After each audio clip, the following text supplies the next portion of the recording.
Perkenalkan, nama lengkap saya Fridolinius Oscar Piniul, NPM 222109190. Mata kuliah perilaku organisasi. Di sini saya akan menjelaskan materi tentang konsep dasar organisasi, budaya organisasi, dan perilaku individu dan kelompok dalam organisasi. Yang pertama, pengertian organisasi. Organisasi terjadi ketika orang-orang bekerja sama untuk mencapai tujuan tertentu. Hal itu bisa terjadi melalui serangkaian kegiatan yang dirancang dengan sengaja untuk membuat improvisasi dan kombinasi.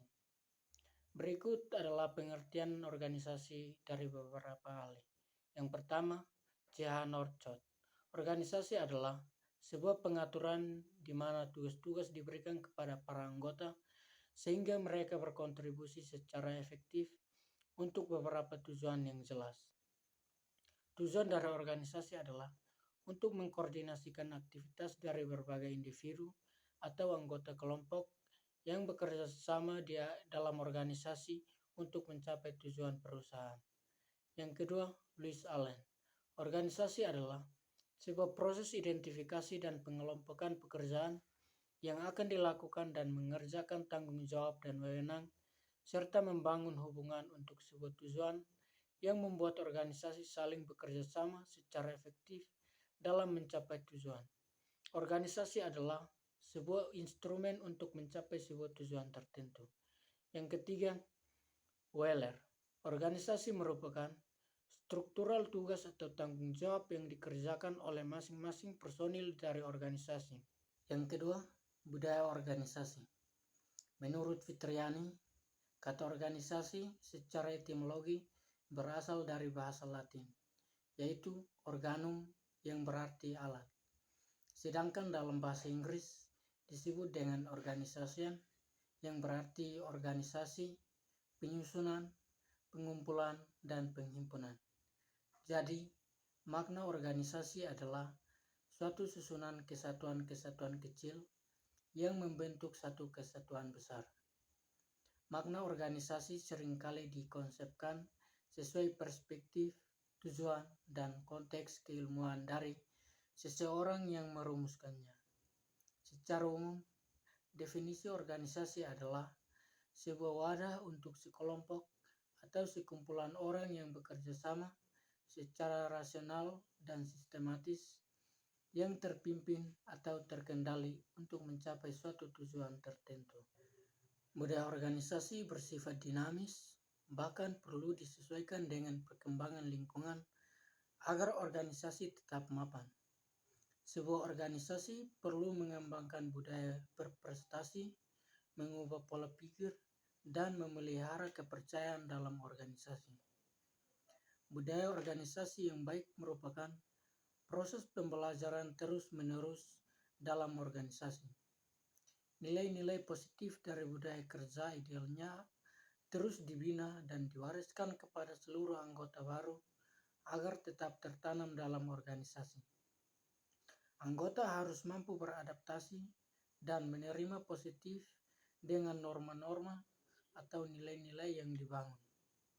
Fenomena inilah yang semestinya dikembangkan di lembaga pendidikan. Lembaga pendidikan yang memiliki budaya organisasi yang baik akan mampu bertahan dalam menghadapi berbagai kondisi, baik itu internal maupun eksternal. Kerjasama beberapa orang manusia yang mempunyai kesamaan tujuan disebut kelompok kerjasama atau lebih tegas organisasi. Organisasi lahir merupakan kehendak manusia itu sendiri, makhluk yang dalam hidupnya selalu saling ketergantungan untuk mencapai kepuasan. Dari kelompok kerjasama yang pada mulanya sederhana, semakin berkembang dan manusia itu semakin terdorong untuk meningkatkan bentuk organisasi untuk menjawab tantangan dalam memenuhi kebutuhan sosial dalam kehidupannya. Maka lahirlah organisasi yang begitu beraneka ragam, mulai yang sangat sederhana sampai kepada yang begitu kompleks dan rumit. Kesemuanya adalah untuk memberikan kepuasan kepada manusia sebagai anggota dari organisasi itu sendiri. Yang ketiga, perilaku individu dan kelompok dalam organisasi.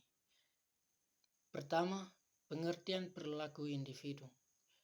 Perilaku individu merupakan suatu perilaku seseorang dalam melakukan sesuatu atau cara yang bertindak terhadap suatu kegiatan dengan menggunakan keterampilan atau otak mereka. Adanya keterampilan tidak terpisah dari latar belakang atau pengetahuan. Di dalam suatu organisasi, perilaku individu mencerminkan setiap perilaku manajer terhadap bawahannya, di mana jika ia memperlakukan bawahannya dengan baik, maka suatu hubungan antara bawahan dan atasan terjalin dengan baik pula, sehingga jalinan kerjasama di dalam organisasi pun bisa berjalan dengan baik. Menurut Sofyandi dan Garniwa, perilaku individu adalah sesuatu yang dikerjakan seseorang, seperti berbicara dengan manajer, mendengarkan rekan kerja, menyusun laporan, mengetik, menempatkan unit barang ke dalam gudang, dan lain sebagainya. Organisasi adalah sistem kerjasama sekelompok orang untuk mencapai tujuan bersama. Organisasi juga merupakan suatu lingkungan bagi individu yang mempunyai karakteristik pula. Adapun karakteristik yang dimiliki organisasi, antaranya keteraturan yang diwujudkan dalam susunan hierarki, pekerjaan-pekerjaan, tugas-tugas, wewenang dan tanggung jawab, sistem penggajian, sistem pengendalian, dan lain sebagainya. Kedua, perilaku kelompok dalam organisasi. Perilaku merupakan suatu fungsi dari interaksi antara individu dengan lingkungannya. Kelompok merupakan dua individu atau lebih yang berinteraksi dan saling bergantung untuk mencapai tujuan tertentu. Sedangkan menurut Rivel dan Mulyadi menjelaskan bahwa kelompok adalah dua individu atau lebih yang berinteraksi dan saling bergantung untuk mencapai sasaran tertentu.